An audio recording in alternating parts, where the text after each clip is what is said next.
this evening. First, chaos on Durban Street as a deadly drive-by shooting leaves 2 men dead and several others injured. We'll have the latest on the suspects and the police investigation. Next, a police raid at the Red Dragon Nightclub uncovers 26 foreign nationals. No illegal items were found, but questions remain.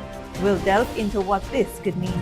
Then, the University of Guyana is gearing up to welcome over 11,000 students this academic year. We'll take a look at the preparations and what new students can expect. Plus, 32 concrete bridges from Kurupukari to Letem are nearing completion, promising to transform transportation in Region 9.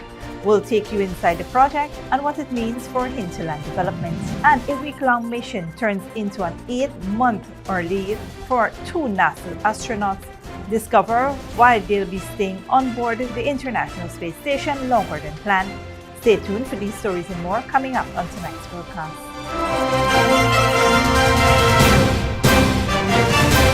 Welcome to this broadcast of Channel 2's Headline News Update for August 26, 2024. I am Bibi Bacchus. Thank you for joining us. First up, 2 men were killed and several others injured in a drive-by shooting on Durban Street Lodge early Saturday morning. Dale Jarvis has more details.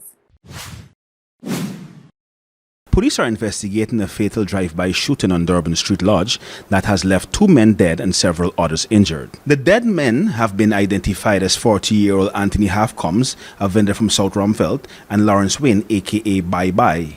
The incident occurred on Saturday, August 24th around 5:45 a.m., following an all-black party hosted by V's Flavor Delight. Reports are that the police had shut the party down at 5 a.m. Shortly after, witnesses reported hearing gunshots and seeing a black motor car flee from the scene. Halfcombs was found with multiple gunshot wounds and was pronounced dead at the Georgetown Public Hospital Corporation. Lawrence Wayne, who was also injured, later died in ICU at GPHC. Several other individuals sustained gunshot injuries and were hospitalized. The injured include Travis Cirez, Tion Allen, Stanley Matthews, Destra Arthur, and Lennox Wayne. Police have recovered multiple spent shells and other evidence from the scene. The shooting is believed to involve 4 suspects in a black Toyota Premio, which was later discovered abandoned and linked to the incident. The car's owner reported that her vehicle was stolen at gunpoint shortly before the shooting. The investigation continues as authorities review CCTV footage and gather more information.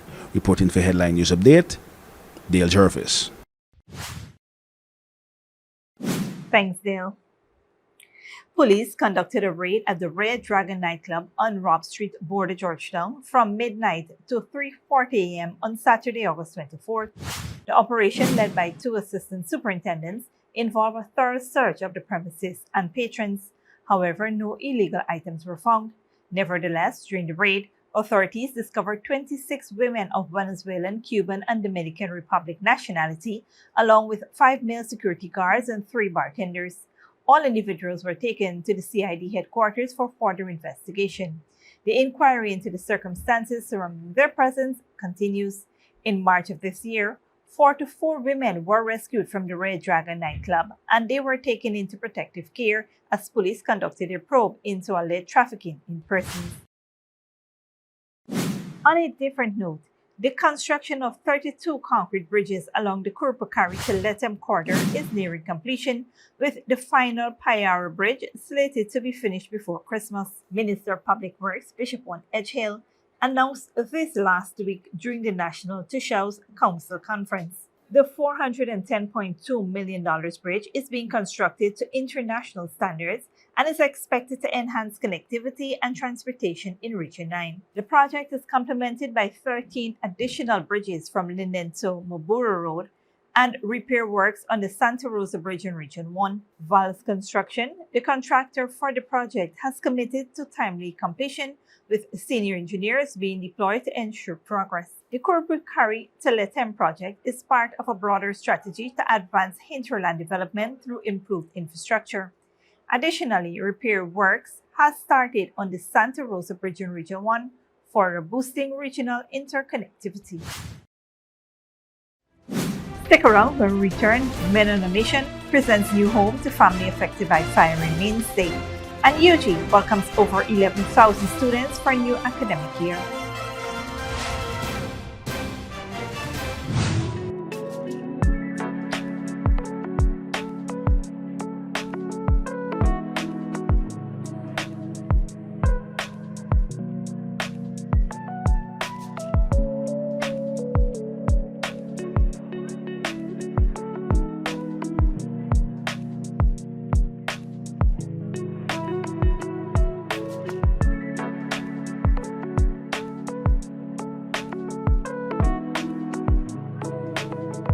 It's back to school time and Digicel has the perfect deal for you. Grab a brand new Samsung smartphone and get more than just a phone. We'll throw in a free backpack and a 30-day data plan when you buy a Samsung A05 for just $21,000, the A15 for $31,000, or the A25 for $40,000. Hurry to your nearest Digicel store today. This offer is only good while stocks last. Don't miss out. Digicel, the network for everyone, everywhere.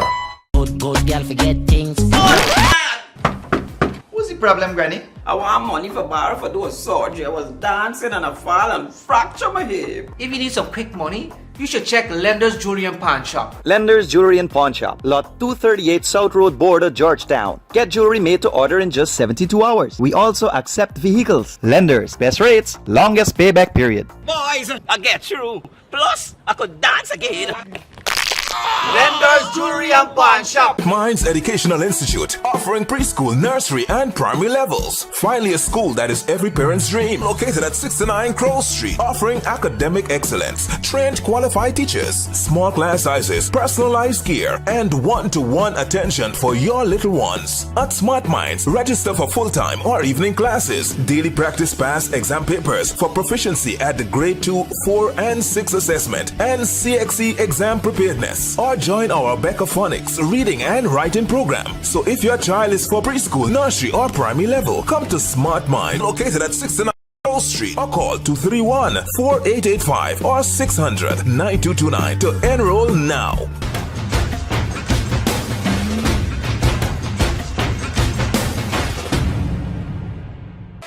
Furnishing your home or office has never been easier. Here at Kissoon's, our inventory of locally made and imported furniture, offered at amazing prices, will leave you wanting more. From vinyl, floor rugs and carpets, bedroom, dining and living room sets, mattresses, pillows, office desk, chairs and filing cabinets, outdoor benches and tables. We have a piece of furniture for every room imaginable in your home or office. Check out our flagship store at Industrial Site Rijnveld or one of our branches in New Amsterdam, Port Morant, Riverton and Camp Street. Kissoon's Furniture, furnishing homes for over 50 years.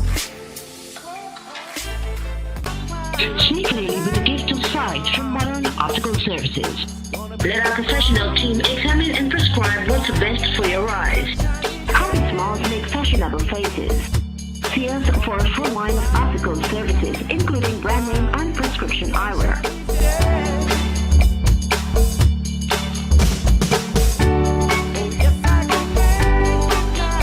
Modern Optical Services, 316 Middle Street, Georgetown. Telephone 226-1082. Welcome back.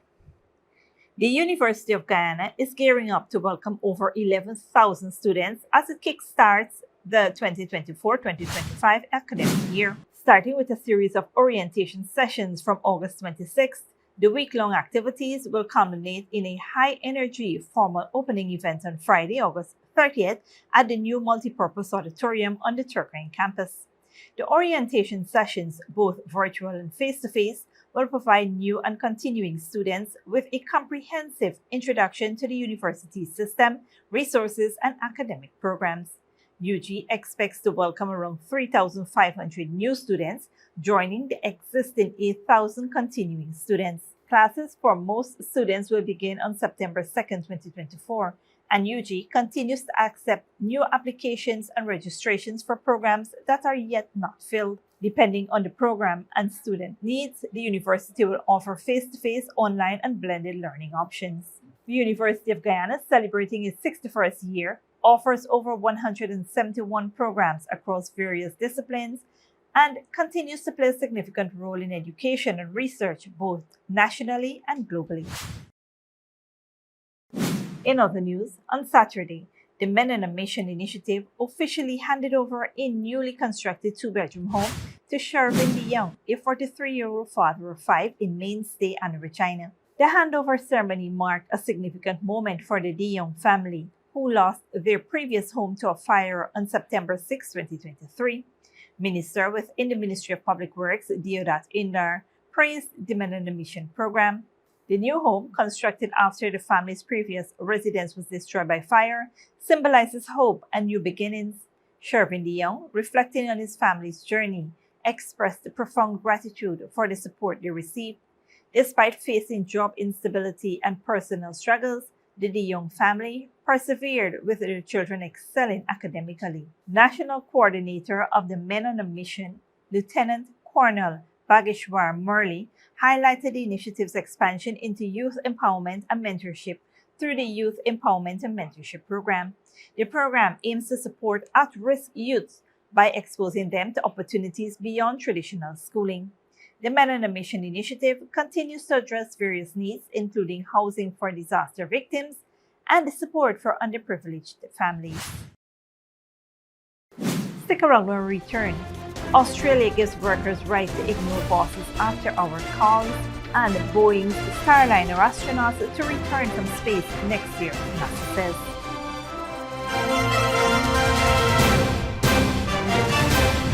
It's back to school time and Digicel has the perfect deal for you. Grab a brand new Samsung smartphone and get more than just a phone. We'll throw in a free backpack and a 30-day data plan when you buy a Samsung A05 for just $21,000, the A15 for $31,000, or the A25 for $40,000. Hurry to your nearest Digicel store today. This offer is only good while stocks last. Don't miss out. Digicel, the network for everyone, everywhere. Minds Educational Institute, offering preschool, nursery, and primary levels. Finally, a school that is every parent's dream. Located at 69 Crow Street, offering academic excellence, trained qualified teachers, small class sizes, personalized care, and one-to-one attention for your little ones. At Smart Minds, register for full-time or evening classes, daily practice pass exam papers for proficiency at the grade 2, 4, and 6 assessment, and CXE exam preparedness. Or join our Becca Phonics reading and writing program. So if your child is for preschool, nursery, or primary level, come to Smart Mind, located at 69 Street, or call 231-4885 or 600-9229 to enroll now.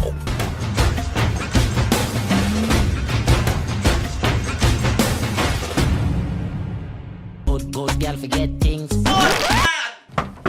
What's the problem, Granny? I want money for borrow for those surgery. I was dancing and I fall and fracture my hip. If you need some quick money, you should check Lender's Jewelry and Pawn Shop. Lender's Jewelry and Pawn Shop, Lot 238 South Road Border, Georgetown. Get jewelry made to order in just 72 hours. We also accept vehicles. Lender's, best rates, longest payback period. Boys, I get through. Plus, I could dance again.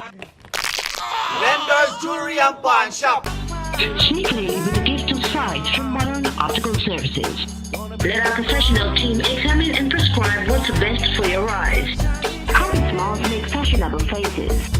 See us for a full line of optical services, including brand name and prescription eyewear.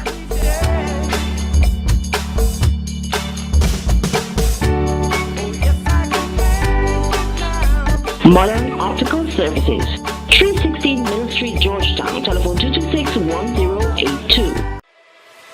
Furnishing your home or office has never been easier. Here at Kissoon's, our inventory of locally made and imported furniture, offered at amazing prices, will leave you wanting more. From vinyl, floor rugs and carpets, bedroom, dining and living room sets, mattresses, pillows, office desk, chairs and filing cabinets, outdoor benches and tables. We have a piece of furniture for every room imaginable in your home or office. Check out our flagship store at Industrial Site Rijnveld or one of our branches in New Amsterdam, Port Morant, Riverton and Camp Street. Kissoon's Furniture, furnishing homes for over 50 years.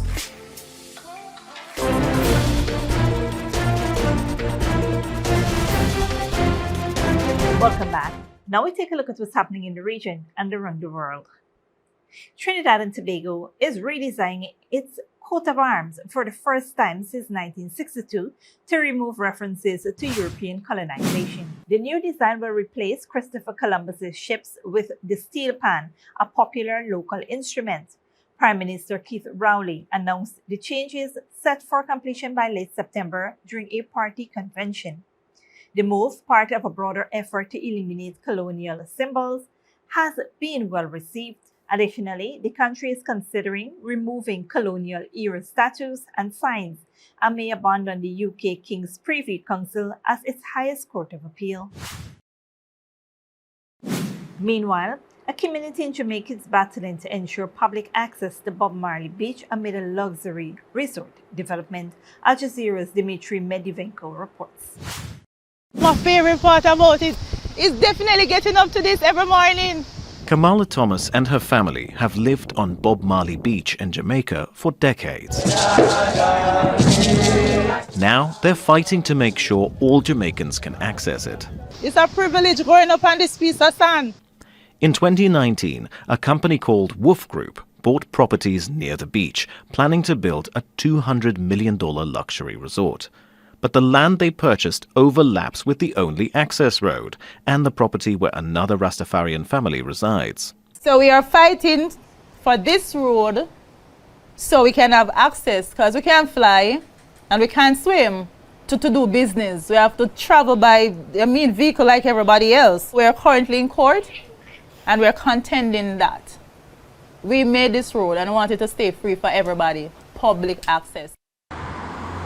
The Wolf Group has not replied to requests for comment. It previously said it had no plans to cut off the road to Bob Marley Beach.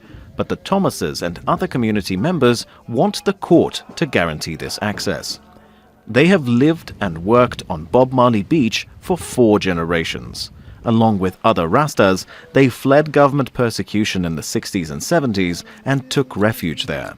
And you will hear very horrific stories. They had to take to mountains and forests, and hide. Some of them had to remove their dreadlocks from their head in order to survive.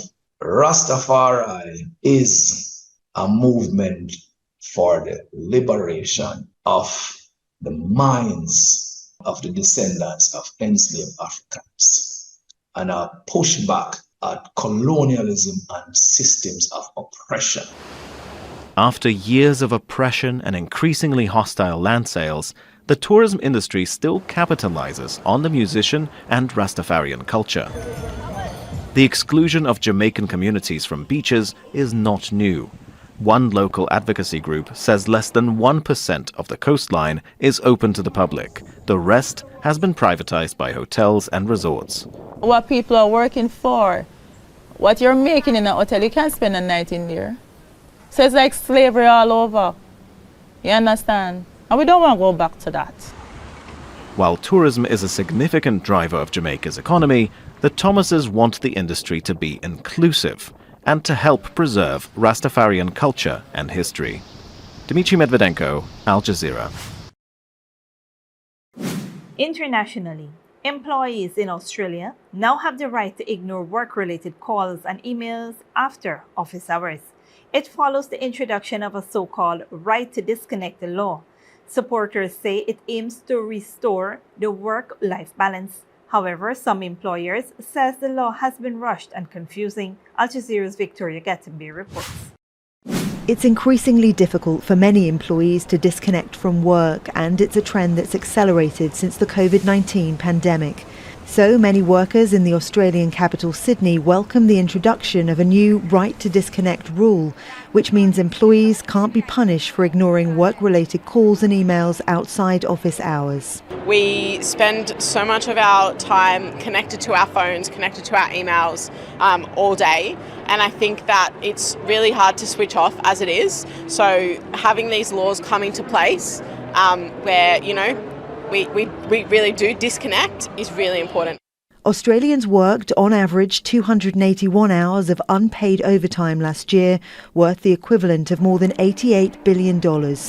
Australia joins around 24 countries, mostly in Europe and Latin America, which have similar rules. It should help workplaces work out, managers and employees work out together between them what's needed and what's unnecessary and better ways of doing things. That's what I would hope this leads to. But some are sceptical about whether the new rule will work. I think it's an excellent idea. I hope it catches on.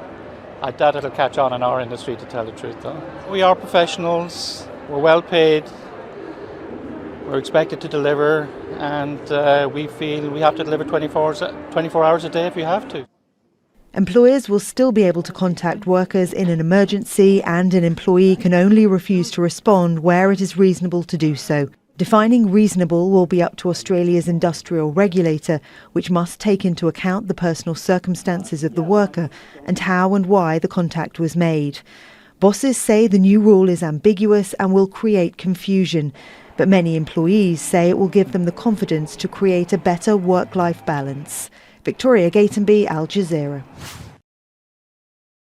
Finally, what was supposed to be a week-long mission will now become an 8-month stay at the International Space Station.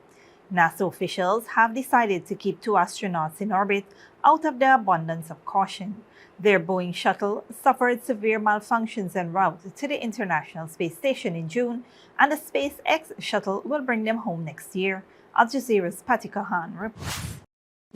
Lots of cheering here in the room, big hugs. When astronauts Sunita Williams and Butch Wilmore arrived at the International Space Station, all smiles as they began what they thought would be just 8 days in space. Now finding out they'll be there 8 months instead.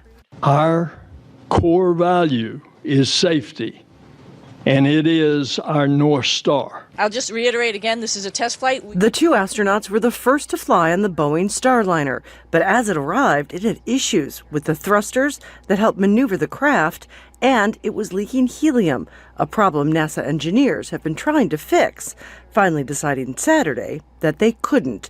The Starliner will fly back without its crew. So the big concern about that is during reentry, like what will the leaks do to the spacecraft? What happens when it gets superheated as it goes through the atmosphere? Same with the thrusters. Will it be able to maneuver the spacecraft like it's supposed to through the atmosphere? And so these are things that now NASA can test without putting the crew at risk. This is just the latest controversy for the Boeing company. Issues with its planes. Now its spacecraft. Already $1.6 billion over budget. When the astronauts do return in February, it will be on a SpaceX rocket. I talked with Butch and Sonny both yesterday and today. They support the agency's decision fully, and they're ready to continue this mission on board ISS as members of the Expedition 71 crew. There's Butch coming in through the hatch. Good thing, because they really don't have a choice. They are simply stuck in space. Patty Culhane, Al Jazeera, Washington. This brings us to the end of the regional and global news coverage. Up next is the 3-day weather forecast.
And that's it, TV2 Headline News for this Monday evening.